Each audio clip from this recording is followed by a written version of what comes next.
I love the sombrero thing. It's highly amusing. The Democrats don't know what to do in response. And so they decided, I guess, to do some sort of a marathon on their YouTube channel. Okay, so in the early hours of the shutdown, Hakeem Jeffries put on his YouTube channel a rotating cast of Democrat House members and influencers to try to keep like a marathon going of it's the Republicans' fault, not the Democrats' fault. And this is how that went. Politico, which is not exactly averse to Democrats, writes, at times, just a few dozen viewers were watching. On YouTube, Democrats peaked at around 1,000 viewers. It had the feel of a throwback telethon with none of the charisma or surprise. Jeffries at one point said, "Y'all, I ain't scared. I'm from Brooklyn." Okay.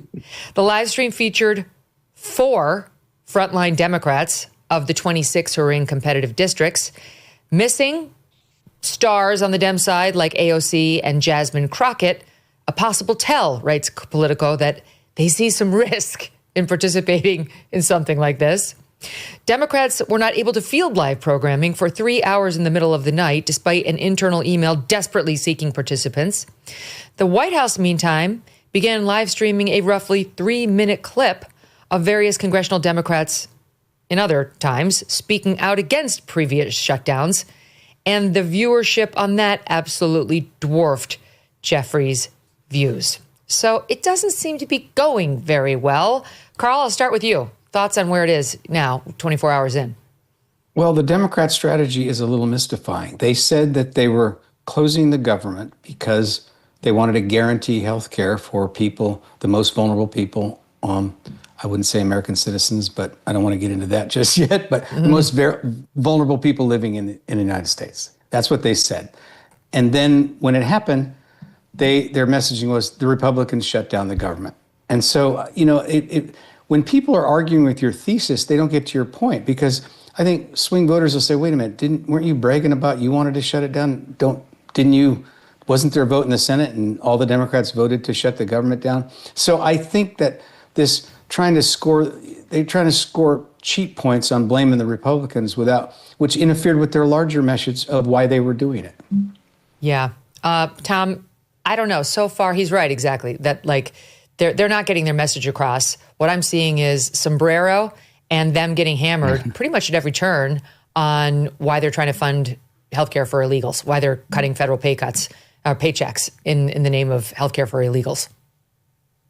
I think that's right. And the one of the most interesting things about politics over the last few years, Megyn, is that Democrats don't know how to meme. They can't meme.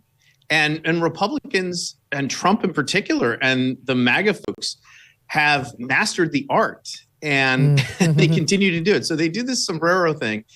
And then Hakeem Jeffries comes out with this indignant, I'll say it to my face or whatever. And then they put a sombrero on that. And that it's become a running gag now that everybody is in on, it seems like, except for the Democrats who are busy yelling that this is racist. There was just one where they put a sombrero on J.D. Vance, and he was talking in sort of Spanglish about how he can't compromise, he can't negotiate with the Democrats because they're, quote, retardo. I mean, it's this funny thing that has happened here where the Democrats, and you're right, they tried this telethon thing. They can't get any views that way. They did this, I don't know if you saw this cringy video of the Republican Democrat kiddies trying to explain the shutdown. I mean, it was so bad. So bad. And so they really seem to be just sort of flailing about. And the question is, okay, well, how much is this going to hurt them politically? And, or are we just living in 2 completely different information bubbles where, the left thinks the Democrats, they're with them, and the right is obviously with Republicans. And so there's very little political damage that can come from this. On the other hand, they're definitely not helping themselves, I don't think. And they are, I think it's clear to everyone that they are the obstacle to opening the government. And so they will pay a political price, but it's just a question of, how much will they pay? Just before we came to air, Andrew, I saw a clip of Jake Tapper cross-examining Hakeem Jeffries in a not so friendly, mildly friendly way, but it was all about here's the provision right here that shows this will provide health care for illegals, the thing you're arguing over. Like, I know you say it's not true, but here's the provision. So, I mean, even on the left-wing channels now, you're getting the right-wing narrative because it happens to be true. So any journalist who honestly wants to talk about this is going to have to raise the provision that they're arguing over, which indeed will provide coverage for illegals in healthcare. Yeah, it's a complicated topic. Obviously, it really comes down though to redefining what an illegal is. That's what the real argument is about here. About 6% of the people who are on Medicare are what they call non-citizen enrollees. And these are legal residents, but they're not full citizens. So what the GOP is trying to do is they wanted to exclude some of these now lawful immigrants. These are like Cubans, Haitians, Nicaraguans who have been given protected status under Biden. So Trump wants to revoke that. So that's really what the fight is over. It's over who qualifies as illegal residents. And Dems, they want to keep these groups and let them remain legal residents. The White House wants to reclassify them. So, it is interesting. We sort of have this discussion about the memes and stuff like that. But if you dig a little bit deeper into what they're talking about, it's just a little more complicated. Well, I mean, what I see is we passed the big, beautiful bill. We had these debates. The Democrats lost. The Republicans won and passed it. President Trump signed it into law. And now the Democrats want to remove a chunk of it in order to fund the government. I think that's absolutely true. I think the Democrats did vote for this, and but they maybe they were the bill. They didn't vote for it, but they lost. Didn't vote for it, but there were enough Republican votes that it passed. Right. So, Megyn, it's not so much that the Democrats are being hypocritical. They're just saying we never signed up for this and we're still going to resist it, right? Yeah, but the law passed. How do you hold up funding for the government by saying we need to undo your legislation? You have to undo your legislation that you just passed in order for us to just fund the government, which is something you have to do every year.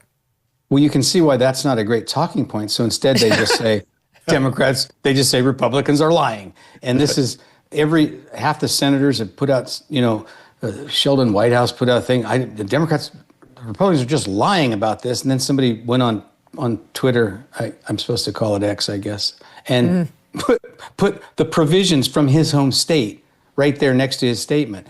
And the other thing is that there's two other aspects to it. One is money is fungible. Medicare is paid by the states. If the federal government's giving them money for something else and then the states are using it for that, you can't say that no money is going to people who aren't citizens. And the other part of it is that Democrats in 2019, you remember this, Megyn, I forget who it was, one of the moderators asked them during the debate, and it was this huge cast of characters led by Joe Biden. Oh, we have it. Oh, it was Savannah Guthrie. Here, let's so play. I'm remembering this right, yeah, and they all raised their hand. Here it is, stand by. Raise your hand if your government plan would provide coverage for undocumented immigrants.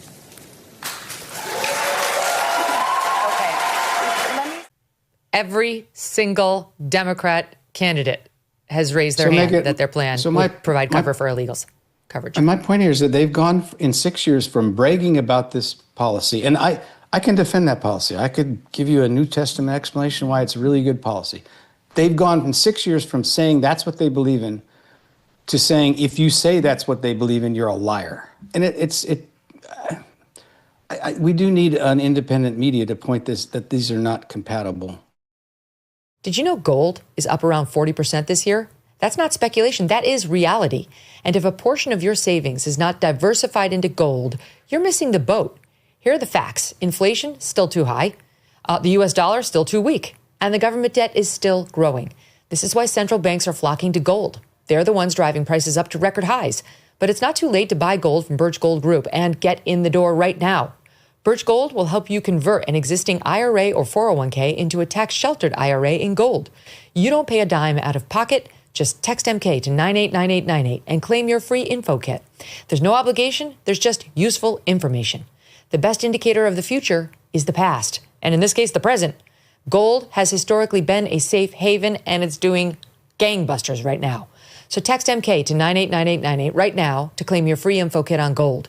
Text MK to 989898. Protect your future today with Birch Gold.